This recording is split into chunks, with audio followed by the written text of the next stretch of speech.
excited. Sabi nila sa akin, may nag-text sa akin, ang ganda raw ng batch na to. And hindi ako disappoint. Grabe, madaming maganda, ang daming sexy. And of course, ang daming revelations na mga familiar faces na lumabas kanina. And I think, this year, tough din ang maging competition. May nakikita ka na bang next to your step or to Venus? Meron ako mga nakikita, pero syempre secret. Hindi ako sure. Sometimes may mga bet ako pero hindi naman nananalo. Hindi ko rin alam bakit. But may few girls na feeling ko will make it to the top. Kumusta yung bagong chapter sa buhay mo na? Masaya. Very happy ako. Nakita mo, in-expect mong kasali si MJ na sumali ulit siya? Hindi. She texted me before I left na she was joining daw. Or before, kasi tinatanong niya na ako if she's still, parang, ano ba, sasali pa ba ako ulit for the third time? Sabi ko sa kanya, if yun talaga yung gusto mo, di ba? And I think it's her last year to join, so it's her last shot. So at least wala siyang regret after na, ay sana tinry ko for the last time. Ang sabi niya kasi yung first two pageant daw niya, pressured kasi siya.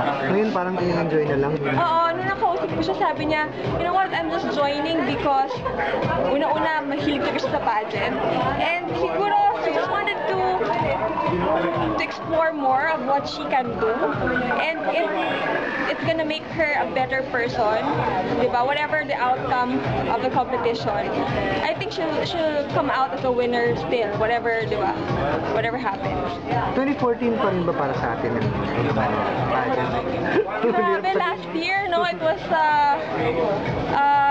we were so successful. We had 3 crowns, runner-ups, halos lahat Philippines was on top. And I think hindi pa nagtatapos doon. I think 2014 is gonna bring us more crowns. And sana, kasi ang kulang na lang Miss Universe. Yes. Do you think makukuha na natin yun? Parang nararamdaman ko na this year is gonna be a lucky year for us, 2014. And sa tingin ko, merong girl dito na kakayaning kunin ang may uwi niya ang ating Miss Universe crown. May balita na ba na dito gaganapin talaga siya? Well, maraming usapan kung saan gaganapin. Una, Pilipinas, Brazil. Hanggang ngayon yata wala pang specific location for the 2014 Miss Universe. Takot na rin Venezuela sa atin. Hindi naman. Siguro, nakita lang nila na parang meron na silang kalaban, di ba? Meron na silang somebody to look out for. And even before, during my time, yung mga Venezuelan, pinapanood talaga ang local pageant natin.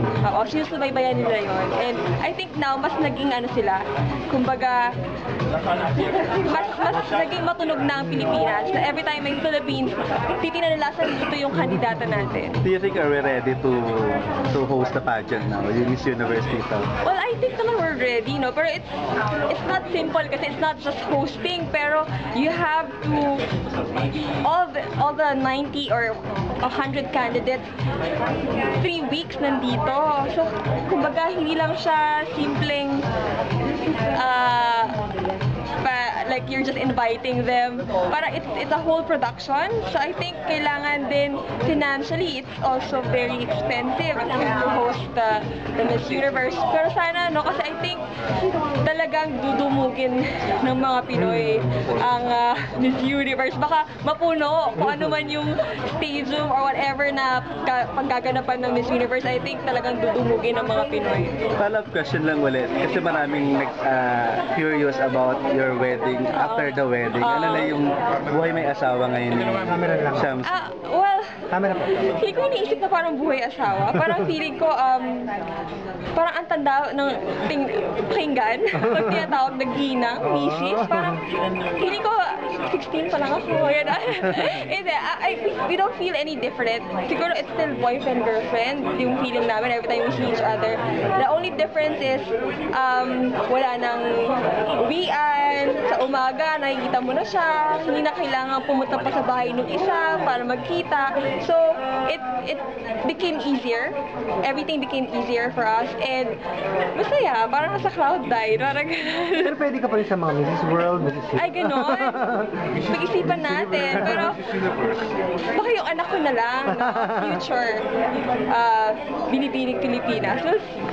Speaking of anak, are you ready to become a mother now? Hindi pa siguro. Ngayon, we wanna focus on our careers first. And siguro, we wanna make time for our relationship to grow.